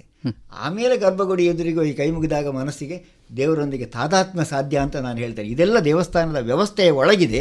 ನಾವು ಹೋಗುವಾಗ ಮಾತ್ರ ಅದನ್ನು ಅರ್ಥೈಸಿಕೊಂಡು ಹೋಗಬೇಕು ಅಂತ ನಾನು ಹೇಳೋದು. ಆ ಧ್ವಜಸ್ತಂಭ, ಅಲ್ಲಿ ನೀನು ಕುಬ್ಜನಾಗುವುದು, ಇಂಥದ್ದೆಲ್ಲ ಸಂಕೇತಗಳಿದೆ. ಅದಕ್ಕೆ ಸ್ಥೂಲದಿಂದ ಸೂಕ್ಷ್ಮಕ್ಕೆ ಹೋಗುವಂಥದ್ದಲ್ವ, ಸ್ಥೂಲದಿಂದ ಸೂಕ್ಷ್ಮಕ್ಕೆ ಹೋಗೋದು, ಆದರೆ ಸೂಕ್ಷ್ಮದಿಂದ ಸ್ಥೂಲಕ್ಕೆ ಅರಳುವಂಥದ್ದು. ಇದು ದೇವಸ್ಥಾನದ ರಚನಾಕ್ರಮ. ಮತ್ತೆ ಆ ಸಿದ್ಧಾಂತವು ಹಾಗೆ ಅಂತ ನಾನು ಭಾವಿಸಿದ್ದೆ. ನಾನು ನೋಡಿದ ದೇವಸ್ಥಾನಗಳಲ್ಲಿ ಹಾಗೆ ಅದು. ಈಗ ನಮ್ಮ ತುಳುನಾಡಿನ ಬಗ್ಗೆ ಹೇಳೋದಾದ್ರೆ, ನಮ್ಮಲ್ಲಿ ಈ ವೀರಾರಾಧನೆ ಅನ್ನುವಂಥದ್ದು ಬಹಳ ವ್ಯಾಪಕವಾಗಿದೆ. ಅದು ಕೋಟಿ ಚೆನ್ನಯರ ಆರಾಧನೆ ಇರಬಹುದು, ಅಥವಾ ಮುಗ್ಗೇರ್ಲು ಆರಾಧನೆ, ಅಥವಾ ಬೇರೆ ಬೇರೆ ರೀತಿಯಾದಂತಹ ಆರಾಧನೆಗಳು. ಇದು ಯಾಕೆ ನಮ್ಮ ತುಳುನಾಡಿನಲ್ಲಿ ಇನ್ನೂ ಉಳ್ಕೊಂಡಿದೆ ಮತ್ತು ಇಷ್ಟು ಗಟ್ಟಿಯಾಗಿ ಅದು ಬೆಳೆದಿದೆ? ಅಂದರೆ ಅದರ ಆರಾಧಕರು ಬಹಳ ಮಂದಿ ಹೆಚ್ಚಿನ ಸಂಖ್ಯೆಯಲ್ಲಿದ್ದಾರೆ ಒಂದು. ಮತ್ತೆ ನೋಡಿ, ಆ ವೀರಾರಾಧನೆ ಎನ್ನುವಂಥದ್ದು ನಮಗೆ ಹತ್ರ ಆಗಿಬಿಡ್ತದೆ. ಅದು ಅವರು ನಮ್ಮವರೇ ಅಂತ ಒಂದು ಭಾವ ಉಂಟಲ್ಲ, ಅವರು ನಮ್ಮ ಹಾಗೆ ಹುಟ್ಟಿ ಬೆಳೆದವರು, ನಮ್ಮ ಹಾಗೆ ಓಡಾಡ್ತಾ ಇದ್ದವರು, ನಮ್ಮ ಹಾಗೆ ಸತ್ಯಕ್ಕೆ ಬೇಕಾಗಿ ಹೋರಾಡಿದವರು, ಏನೋ ಒಂದು ವ್ಯವಸ್ಥೆಯ ಕುರಿತಾಗಿ ಪ್ರತಿಭಟನೆ ಮಾಡಿದವರು ಎನ್ನುವಂಥ ಸತ್ಯಗಳು ನಮಗೆ ನೋಡಿದಾಗ, ಓಹ್ ಇದು ನಮಗೂ ಸಾಧ್ಯ ಉಂಟು ಅಂತ ಒಂದು ಭಾವ ಉಂಟು. ಇದು ನಿಮಗೆ ಆತ್ಮೀಯತೆಯನ್ನು ಕೊಡ್ತದೆ ಅಂತ ನಾನು ಹೇಳುದು. ವೀರಾರಾಧನೆ, ಸಿರಿಯ ಆರಾಧನೆ ಕೂಡ ಹಾಗೆ. ಒಂದು ರೀತಿಯಲ್ಲಿ ಈ ಸ್ತ್ರೀ ಸ್ವಾತಂತ್ರ್ಯ ಅನ್ನುವಂತಹದ್ದು ನಮಗೆ ಹಿಂದಿನಿಂದಲೇ ನಮ್ಮ ತುಳುನಾಡಿನಲ್ಲಿ ಬೆಳೆದುಕೊಂಡು ಬಂದಿದೆ ಅಂತ ಹೇಳ್ಬೋದು. ಅದೇ ಭೂತ ಎನ್ನುವಂತಹದ್ದನ್ನು ಆಗಿ ಹೋದವರೇ ಹೊರತು ಅವರು ಹೊಸತೇನಲ್ಲ ಅಂತ ಸಂಶೋಧನೆಗಳು ಹಾಗೆ ಹೇಳ್ತಾರೆ ನೋಡಿ. ಸರ್, ಈಗ ತಮ್ಮ ಉದಯವಾಣಿಯ ನಂತರದ ಜೀವನ ಯಾವ ರೀತಿ ಸಾಗಿತು? ನಾನು ಕೆಲವು ಬರೆದು ಕೊಡ್ತೇನೆ, ಸುಮ್ಮನೆ ಇರುವುದಿಲ್ಲ. ಹೌದು, ಯಾವುದಾದ್ರು ಕಾರ್ಯಕ್ರಮಗಳಿಗೆ ಇತ್ತೀಚೆಗೆ 1-2-3 ತಿಂಗಳಿಂದ ನಾನು ಎಲ್ಲಿಗೂ ಹೋಗಲಿಲ್ಲ. ಇಲ್ಲ, ನಾನು ಆಚೆ ಈಚೆ ಎಲ್ಲ ಹೋಗ್ತಾ ಇರ್ತೇನೆ. ನಮ್ಮ 2-3 ಯುವಕ ಮಂಡಲಗಳಿದೆ. ನಾವು ಆ ಕಾಲದಲ್ಲಿ ನಾವು ಕೆಲಸ ಮಾಡಿದ ಯುವಕ ಮಂಡಲಗಳಿದೆ ನೋಡಿ. ನಿನ್ನೆ ಕೂಡ ನಾನು ಅದೇ ಮನೆ ಬಿಟ್ಟು ನೀವು ಹೋದದ್ದು ನಿನ್ನೆ, ನಮ್ಮ ಊರಿನ ಒಂದು ಯುವಕ ಮಂಡಲದವರದೊಂದು ವಾರ್ಷಿಕೋತ್ಸವ, ಹಾಗೆ ನಾನು ಹೋದೆ ಅವರು ಅಂತ. ಅವರೊಟ್ಟಿಗೆಲ್ಲ ನಾನು ಸಹವಾಸ ಇರ್ತದೆ. ದೇವಸ್ಥಾನಗಳಿಗೆ ಹೋಗ್ತೇನೆ, ವಿಶೇಷವಾಗಿ ಯಲ್ಲೂರು ಮತ್ತು ಕುಂಜೂರು ದೇವಸ್ಥಾನಗಳಲ್ಲಿ ನಾನು ಸಕ್ರಿಯನಾಗಿರ್ತೇನೆ. ಕ್ಷೇತ್ರ ಕಾರ್ಯಗಳು ನಾನು ಹೋಗ್ಲಿಲ್ಲ, ಆದ್ರೆ ಹೋಗ್ಬೇಕಾದ ಒಂದು 2-3 ಇದೆ. ಅದು ಈಗ ಹೋಗ್ಬೇಕು ಮಾತ್ರ, ಈ ಸರ್ ದೇವಸ್ಥಾನಗಳಿಗೆ ಹೋಗ್ಬೇಕು ನಾನು. ಹೌದೌದೌದು. ಸರ್, ಈಗ ಕಡೆಯದಾಗಿ, ಈಗ ನಮ್ಮಲ್ಲಿ ಬಹಳಷ್ಟು ಮಂದಿ ಬೇರೆ ಬೇರೆ ರೀತಿಯಾದಂತಹ ಆಸಕ್ತಿಗಳನ್ನು ಹೊಂದಿರುವಂತಹ ಹುಡುಗರು ಇರ್ತಾರೆ, ವಿಶೇಷವಾಗಿ ನಮ್ಮ ತುಳುನಾಡಿನ ಬಗ್ಗೆ, ಜಾನಪದದ ಬಗ್ಗೆ, ಚರಿತ್ರೆಯ ಬಗ್ಗೆ ಇರುವಂಥವ್ರು. ಅವರು ಯಾವ ರೀತಿಯಾಗಿ ಈ ಒಂದು ಸಂಶೋಧನೆಯನ್ನು ಮಾಡಬೇಕಾಗುತ್ತೆ ಮತ್ತು ಅವರ ಮನಸ್ಸಲ್ಲಿ ಏನೆಲ್ಲ ಇರಬೇಕಾಗುತ್ತೆ, ಇದ್ರ ಬಗ್ಗೆ ಏನು ಹೇಳ್ತೀರಾ? ಅವ್ರಿಗೇನು ಸಂದೇಶ ಕೊಡ್ತೀರಾ? ಒಂದು, ಅವರು ಯಾವ ವಿಷಯವನ್ನು ಸ್ವೀಕರಿಸ್ತಾರೆ ಅದರ ಬಗ್ಗೆ ಅವರಿಗೆ ಪ್ರೀತಿ ಇರಬೇಕು, ಅದನ್ನು ಅವರು ಗೌರವಿಸಬೇಕು. ಹಾಗಿದ್ರೆ ಮಾತ್ರ ಆ ವಿಷಯದ ಬಗ್ಗೆ ಆಲೋಚನೆ ಮಾಡುವುದಕ್ಕೆ ಸಾಧ್ಯ ಆಗ್ತದೆ. ಮತ್ತು ನಾನು PhD ಮಾಡುವುದು ಮುಖ್ಯ ಅಲ್ಲ, ವಿಷಯಗಳನ್ನು ಸಂಗ್ರಹಿಸ್ತೇನೆ ಎನ್ನುವ ಮೂಲಭೂತವಾದಂಥ ಉದ್ದೇಶದೊಂದಿಗೆ ಅವನು ಮುಂದುವರಿಬೇಕು. ವಿಷಯಗಳ ಸಂಗ್ರಹಣೆ ಬೇಕು, ವಿಷಯವನ್ನು ಪ್ರೀತಿಸಬೇಕು. ನಾನು ಹೇಳಿದಾಗ ವಿಷಯದ ಮೇಲಿನ ಪ್ರೀತಿಯೇ ನಿಮಗೆ ಕಾರಣವಾಗುವಂಥದ್ದು ಎಲ್ಲವನ್ನು. ಹಾಗೆ ಮೇಲೆ ಅವರು ಯುವಕರು ಮಾಡ್ಬೋದು. ಮತ್ತು ಅವರಿಗೆ ಕ್ಷೇತ್ರ ಕಾರ್ಯಕ್ಕೆ ನಾವು ಬೆಂಬಲ ಕೊಡಬೇಕು. ಎಲ್ಲ PhDಗಳು ಹಾಗೆ. ಮತ್ತು ಕೆಲವು PhDಗಳು ಬೇಡ, ಕ್ಷೇತ್ರ ಕಾರ್ಯ ಬೇಡದೇ ಇರುವಂಥದ್ದು ಇರ್ಬೋದು. ಆದರೆ ಬಹುತೇಕ ಜನಪದಕ್ಕೆ ಸಂಬಂಧಪಟ್ಟದ್ದು, ಆರಾಧನೆಗೆ ಸಂಬಂಧಪಟ್ಟದ್ದು ನೀವು ಕ್ಷೇತ್ರ ಕಾರ್ಯ ಬೇಕೇ. ಈಗಿನ ಯುವಕರು ಈ ಜನಪದವನ್ನು ಹೇಗೆ ನೋಡ್ತಿದ್ದಾರೆ ಅಂತ ತಮಗೆ ಅನ್ನಿಸ್ತದೆ ಸರ್? ಅಲ್ಲಿ ಒಬ್ಬ ಜನಪದನಾಗಿ ನೋಡಬೇಕು. ಜಾನಪದ ಅಥವಾ ಜನಪದರು ಅಂತ ಹೇಳಿದರೆ ಪ್ರತ್ಯೇಕ ಏನೂ ಇಲ್ಲ ಸರ್. ನಾನು, ನೀವು, ನಾವೆಲ್ಲರೂ ಜನಪದರೇ, ಎಲ್ಲರೂ ನಾವು ಜನಪದರೇ. ಈಗ ನಾವು ಏನಾದ್ರು ಪರಿಷ್ಕೃತವಾದಂಥ ಒಂದು ಜೀವನ ವಿಧಾನವನ್ನು ಸಹಜವಾಗಿ ನಾವು ಸ್ವೀಕರಿಸ್ತಾ ಇದ್ದೇವೆ ಅಲ್ವಾ? ಅದು ಜಾನಪದಕ್ಕಿಂತ ದೂರ ಅಂತ ನಾವು ಎಣಿಸಿದ್ದೇವೆ. ಆದರೆ ಅವರು ಜಾನಪದವೇ, ಅದೇ ಆ ಜನಪದರಿಗೆ ಸಂಬಂಧಪಟ್ಟದ್ದು ಜಾನಪದ. ಜಾನಪದವನ್ನು ಹಾಗೆ ಸ್ವೀಕರಿಸಬೇಕು, ಅದು ನಮ್ಮದೇ ಅಂತ, ನಮ್ಮದೇ ಅಂತ. ನಾನಲ್ಲದೆ ನನ್ನ ಹಿರಿಯರು ಹಾಗೆ ಇದ್ರು ಎನ್ನುವಂಥ ಭಾವ ಬೇಕು ನಮಗೆ. ಹಾಗಿದ್ರೆ ಮಾತ್ರ ಜಾನಪದವನ್ನು ಸ್ವೀಕರಿಸುವುದಕ್ಕಾಗೋದು. ಅಂದರೆ ನಾನೊಬ್ಬ ಜನಪದನಾಗಿ ಅದನ್ನು ಸ್ವೀಕರಿಸಬೇಕು ಅಂತ. ನಾನು ಹಾಗೆ ಹೇಳಿದೆ ನೋಡಿ, ಸಾನ್ನಿಧ್ಯ ಇದೆ ಅಂತ ಪೂಜೆ ಅಲ್ಲ, ಪೂಜೆ ಆಗುತ್ತಿರುವಂತೆ ಸಾನ್ನಿಧ್ಯ ಸನ್ನಿಹಿತವಾಗೋದು. ಮಾತಿನ ಬಗ್ಗೆ ನಂಬಿಕೆ ಬೇಕಲ್ಲ ನಮಗೆ. ಹಿಂದೆ ಸಮುದ್ರದ ಬದಿಯಲ್ಲಿ, ನದಿಯ ತಟಾಕದಲ್ಲಿ ಯಾಗ ಯಜ್ಞಾದಿಗಳನ್ನು ಮಾಡ್ತಾರೆ. ಹೇಗೆ ಮಾಡ್ತಾ ಇದ್ರು? ಅಲ್ಲಿ ದೇವರುಂಟ, ಅವನು ಹೃದಯ ಅಂತರಿಕ್ಷ ಆ ದೇವರುಗಳನ್ನು ಅಲ್ಲಿ ಅಗ್ನಿ ಮಧ್ಯದಲ್ಲಿ ಆವಾಹಿಸಿ ಆವಿರ್ಭಾಗಗಳನ್ನೆಲ್ಲ ಕೊಟ್ಟು ತೃಪ್ತಿಪಡಿಸ್ತಾನೆ ಅಲ್ವಾ? ಅಲ್ಲಿ ಏನಿತ್ತು? ಏನಿಲ್ಲಲ್ಲ. ಮತ್ತೆ ಹೋಮ ಮುಗಿದ ಮೇಲೆ ಅಲ್ಲಿ ಏನಿಲ್ಲ, ಹೋಮಕ್ಕಿಂತ ಪೂರ್ವದಲ್ಲಿಯೂ ಏನಿಲ್ಲಲ್ಲ. ಹಾಗಾಗಿ ಸಾನ್ನಿಧ್ಯ ಇದೆ ಅಂತ ಪೂಜೆ ಅಲ್ಲ ಸರ್, ಪೂಜೆ ಆಗುತ್ತಿರುವಂತೆ ನೀವು ಮಾಡುವಂಥದ್ದು. ಇಲ್ಲಿ ಜನಪದನ ಕಲ್ಪನೆ ಬೇರೆ, ಶಿಷ್ಟ ಮತ್ತು ಜನಪದ ಬೇರೆ ಬೇರೆ ಅಂತ ತಿಳಿಯಬಾರ್ದು. ಜನಪದದಿಂದಲೇ ಶಿಷ್ಟ ಬಂತು, ಶಿಷ್ಟ ಜನಪದವನ್ನು ಆಧಾರಿತವಾಗಿದೆ ಅಂತಲೇ ನಾವು ತಿಳಿಬೇಕು ಸರ್. ಈಗ ನಮ್ಮ ಮಂಗಳೂರು ಆಕಾಶವಾಣಿ 50ನೇ ವರ್ಷಕ್ಕೆ ಕಾಲಿಟ್ಟಿದೆ. ತಮ್ಮ ಒಂದು ಆಕಾಶವಾಣಿಯ ಜೊತೆಗಿನ ಅನುಭವದ ಬಗ್ಗೆ, ನಂಟಿನ ಬಗ್ಗೆ ಒಂದು ಸ್ವಲ್ಪ ಹೇಳಿ ಸರ್. ನಾನು ಮೊದಲು ಇಲ್ಲಿಗೆ ಬಂದದ್ದು ಯಕ್ಷಗಾನದ ಟೀಮ್ನಲ್ಲಿ ಅಥವಾ ತಂಡದಲ್ಲಿ ನಾನು ಬಂದಿದ್ದೆ. ಆ ಬಳಿಕ ಒಂದು ಯುವವಾಣಿಯ ಕಾರ್ಯಕ್ರಮಕ್ಕೆ ಬಂದೆ. ಮತ್ತೆ ನಿರಂತರವಾಗಿ ನನಗೆ ಬೆಳಗಿನ ಚಿಂತನಕ್ಕೆ ನನಗೆ ಅವಕಾಶವನ್ನು ಮಾಡಿಕೊಟ್ರು. ನಾನು ಆವತ್ತಿನಿಂದ ಇವತ್ತಿನ ಬರುವಾಗ ಇದೇ ಕ್ರಮದಲ್ಲಿದೆ. ಅಷ್ಟೇ ಆತ್ಮೀಯತೆ ಇದೆ, ಎಲ್ಲರೂ ಒಳ್ಳೆಯ ರೀತಿಯಲ್ಲಿ ನಮ್ಮನ್ನು ನಡೆಸಿಕೊಳ್ತಾರೆ. ಏನೆಲ್ಲ ಬದಲಾವಣೆಗಳನ್ನು ನೋಡ್ತಾ ಇದ್ದೀರಾ ಸರ್ ತಾವು? ಬದಲಾವಣೆ ಅಂತ ಹೇಳಿದ್ರೆ ಈಗ ಸಹಜವಾಗಿ ಬದಲಾವಣೆಗಳು ಉಂಟಲ್ಲ ಸರ್. ಹೌದೌದೌದು, ಆ ಬದಲಾವಣೆಗಳನ್ನು ನಾವು ಬಹಳ ಸ್ಪಷ್ಟವಾಗಿ ಗಮನಿಸಿದ್ದೇವೆ. ಧನ್ಯವಾದಗಳು ಸರ್. ಕಾರ್ಯಕ್ರಮದಲ್ಲಿ ಭಾಗವಹಿಸಿದ್ರಿ. ಭೂತಾರಾಧನೆಯ ಬಗ್ಗೆ, ನಾಗಾರಾಧನೆಯ ಬಗ್ಗೆ ಮತ್ತು ನಮ್ಮ ಈ ಮಣ್ಣಿನ ಜನಪದದ ಬಗ್ಗೆ ಸಾಕಷ್ಟು ಮಾಹಿತಿಗಳು, ಹೊಸ ರೀತಿಯಾದಂಥ ದೃಷ್ಟಿಕೋನವನ್ನು ಕೂಡ ನಮಗೆ ನೀಡೋದಕ್ಕೆ ನೀವು ಪ್ರಯತ್ನ ಪಟ್ರಿ. ಈ ಕಾರ್ಯಕ್ರಮದಲ್ಲಿ ಭಾಗವಹಿಸಿದ್ದಕ್ಕೆ ಧನ್ಯವಾದಗಳು ಸರ್. ನಮಸ್ಕಾರ.